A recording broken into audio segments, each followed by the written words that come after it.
I've had okay. Hi, everyone. This is Kyla from Hidden Gems Literary Emporium. And today we have a very special guest, the author of this book. Come on, camera. Ooh, where is it? There it is. Tainted Chalice by Dominic Palumbo. Joining us all the way from where? Western Australia. Western Australia. As you all see, it's very bright and sunny. Thank you so much for your time today. Thank you. Thank you for inviting me. No problem. So why don't you begin by briefly introducing yourself and telling us a little bit about what inspired this book, which has a very interesting plot, I'll say. Yes. Well, I used to be a lecturer in physics, and later on I became an IT professional as well. But now I retired and had time to write. I've started writing from, I can remember way back, probably upper primary school. I was infatuated with Ian Fleming's James Bond. And I thought, oh, I can create a character much like James. And so I started writing, but my age brought me to a crashing halt because I couldn't construct a place or a time, not having traveled at that age, to create the suspense and the drama.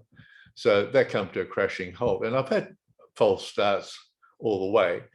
And then something happened in 2017. Me and my wife took a cycling tour through Vietnam, and a small group of us cycled together, and we had a very, very fantastic host. It was a chaperoned type of cycling tour. And at the end of each day's riding, our host took us, our guide took us to a restaurant where we sort of holed up for the evening and talked to each other, trying to understand each other and know each other better. And during one of these conversations, the guide said, you know, someone asked him if he was married. And of course he said, yes, he was married to a beautiful woman. And he then proceeded to tell us the story of how he met his wife. And there I sort of tuned in. I thought, oh, this sounds good. And that's what happened. He said he met his wife when he went to an opera recital. Albert, she was an operatic person, and he was just smitten by her right there and then. And after that, he went to every opera recital that she was in throughout Vietnam. He just followed her around, trying to get the courage to somehow talk to her. It wasn't an easy matter, but after a while, he just went backstage and talked to her, and they seemed to get on fine, and a love story developed from there. So they married, and we met this fabulous lady at the end of our tour. She was very beautiful, indeed, extremely beautiful, very composed, very elegant, and she spoke like a dream. So, and of course, treating with her were two beautiful children as well. So I thought, hey, that could be the crust of my story. So it developed. So I tried to keep in the book. I tried to keep that kernel sort of alive, with my protagonist, Emily, as being the opera or upcoming diva. And I sort of try to put a bit of drama into my protagonist, the male part, and I made him not a tour guide, but rather a Roman Catholic priest, which I thought would beef up the love story a little bit better. And that and the operatic theme is carried throughout the book with yeah, quite clearly. I think sometimes the book would be a very good musical. But anyway, I tried to keep to that, but in the end, it turned out to be easy to write because it became a book of relationships between four very strong women, and also the relationship of Father Matteo with his church and with Emily. So it became a book of relationships and love. So that's how it all began. Thank you for sharing that, because I think it's a really cool little fact that people normally would not have known, but it's cool to know that this story in ways is based on a true love story of people that you met in your actual life. And I definitely agree that with what you said in regards to placing this story in a Roman Catholic church made it so interesting. Let's talk about your decision to do that. Well, I started thinking what role I could give my protagonist to replace the tour guide, and I don't know. I just thought it would make it more intriguing, and also I'm a Roman Catholic, also by nature, and I thought it intrigued me for a long time that Catholic priests can't marry or to be celibate. So I thought that maybe to bring that part of the journey forward, and I thought, oh, that could be an interesting mix. Yes, it most certainly was. And I was telling you before we started recording that the book, one of the many ways that the book is great is that you do a wonderful job of describing people, things, scenes. I love the way that you describe environments or even little things from the perspective of the characters. And it really allows the reader to visualize exactly what you're talking about. So going off of that, have you always been a writer your entire life? Was it something that came about at a certain point in your life? No, I've always had a want to write. When I was in high school, I did English, obviously, and some of that was to write essays. And I excelled at writing essays and always got top marks for the essay. And I thought, well, maybe I'm a good writer. and that thought stays with me for a long while. And as I said, I had many times I started writing a book, but it just didn't go to fruition, and I had to abandon them. But then when I retired, I said, well, there's no excuses now. I should really try.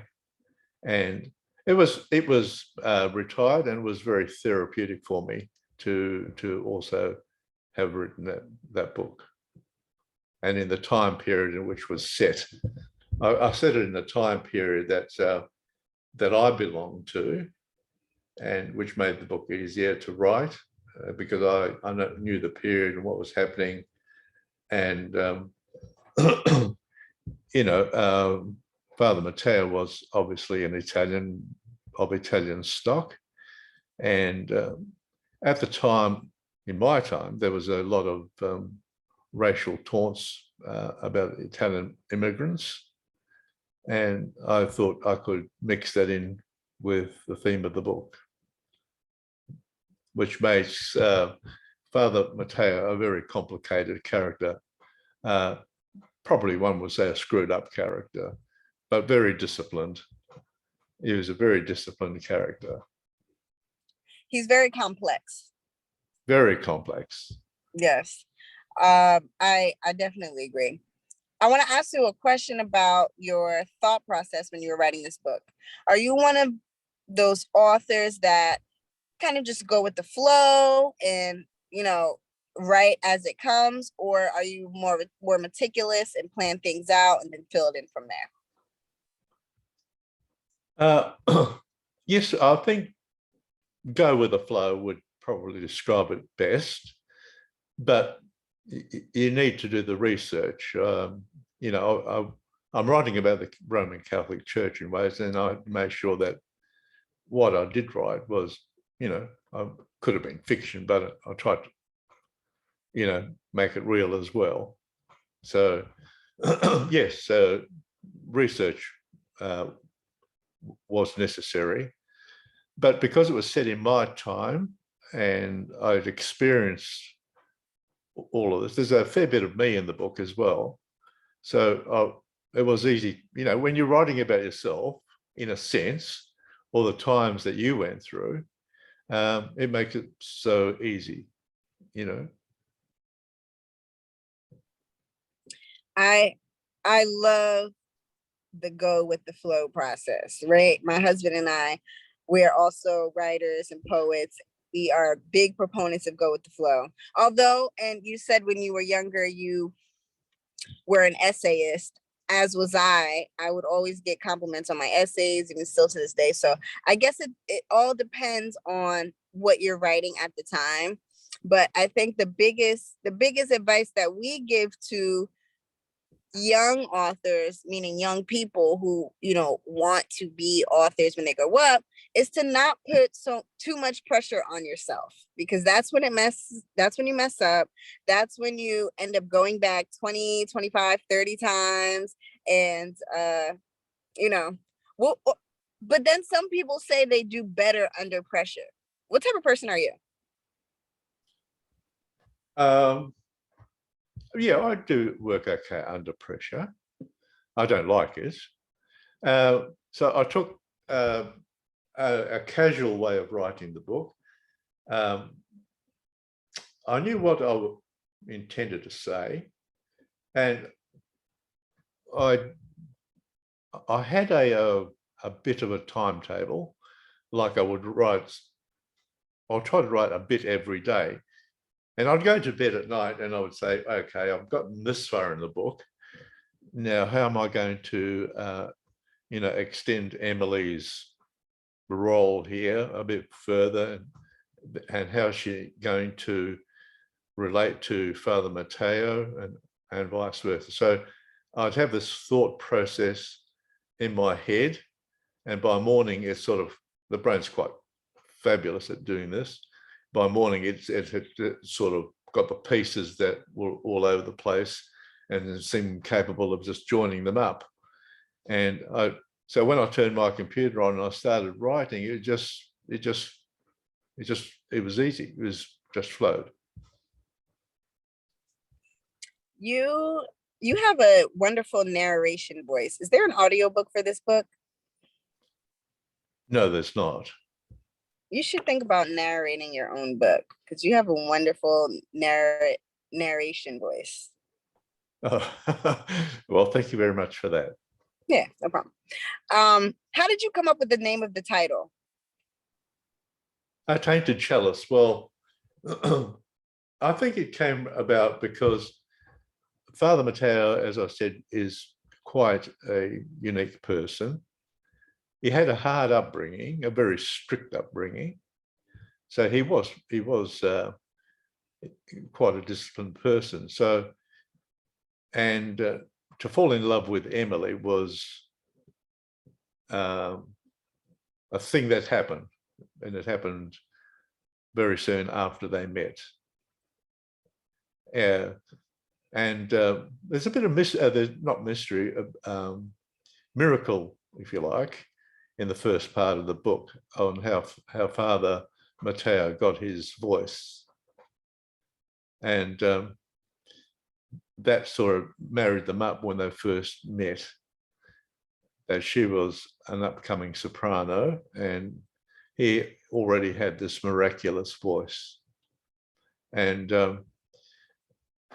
I call it Tainted Chalice because it was, I'm speaking for Father Matteo here, that he probably saw that his chalice, his priesthood, was being tainted by his love for Emily.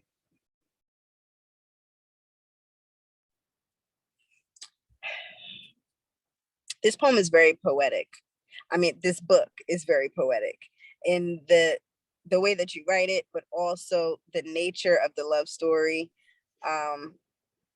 It feels like a love poem when you read it. So I encourage everybody watching this video to come by Hidden Gems to get your copy of Tainted Chalice. I would like to randomly flip open the book and read something that I see. Okay. I'm on page 164. And I flipped open to the first page of chapter 22. I'm just going to read the first paragraph. It was Saturday morning. Emily was into her second cup of coffee. She was having a solitary breakfast this morning as Marianne had a gig on last night, and she heard her come in the small hours of the morning. Emily was feeling upbeat and relieved that it was Saturday morning and that she hadn't heard from the doctor's surgery, informing her to come in to see her doctor to discuss her test results. She knew that she was reading too much into this small reprieve. It was less than 3 days ago that the blood test was done, but it was a relief of sorts. Leading into the Sunday night, she had another practice session with Sophia to get her final competition song perfect for round 3 of the ABC Talent Quest. Sophia wouldn't settle for anything less. There was no way that Sophia would let her mangle an aria by her beloved composer, Puccini. Why don't you talk a little bit about that paragraph without giving away any spoilers, though? Right. Yes. Sorry, the paragraph, which paragraph? About Puccini? Yes, the one I just read. Yes. Well, Sophia is herself really in love with Puccini's music. And she cannot bear it being mangled in any shape or form. And so she's very strict with Emily, and not a note would be out of tune or out of place. So, yes. Oh, no, you go ahead. Well, I think that's pretty much it. The reason why she doesn't want the songs mangled. So she needs to go into this competition and sing Puccini as Puccini should be sung. Do you have a background of singing yourself? No. That's a funny question, but no.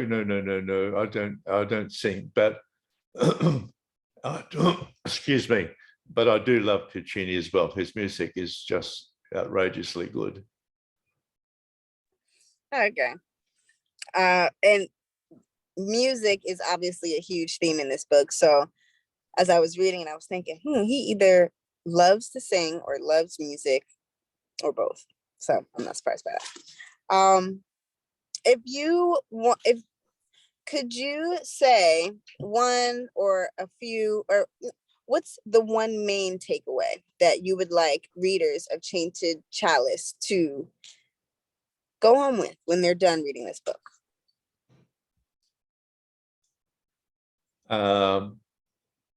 I just would like the readers to just enjoy the book as it is. There's no deep meaning about it. It is what it plainly is as you read it. You know, I mean, there are parts in it which reflect society, but I don't harbour on those. They are problems that existed then, and they do exist to this very day. Nothing has changed, but I wasn't prepared to make a litany of that. It's part and parcel of the story and of the scene. So I just want the readers to read the book and just enjoy it, and remember the characters, and perhaps have a love story. And like I said before, it is a very well written book, and it's quite descriptive. It gives you a complete visual of what is going on, a look into the mind of the characters, and it's quite enjoyable. And I would like to invite everyone who can hear the sound of my voice to come by Hidden Gems Literary Emporium and get this book, Tainted Chalice by Dominic Palumbo. And it is available and on display at Hidden Gems Literary Emporium. We're here at 55B Morris Street in New Brunswick, New Jersey. You can also give us a call at 609-361-4331 to have a copy of this book, Tainted Chalice, shipped to your home. Mr. Dominic, I want to thank you so much for your time today. You have been a very pleasant conversation. I think I told you this earlier, that you have the same last name as my favorite teacher all the way back from high school. And so when I saw that, I said, ooh, this is a good sign. He's going to be a good interview. It's going to be a good book. So thank you so much for the time that you spent to create this book. And you can tell when you're reading it that you did put a lot of care and attention into it. So we really appreciate you for doing this. Thank you very much. Thanks for having me. No problem. So we'll see you soon. Thank you very much. Bye. Okay. Bye-bye.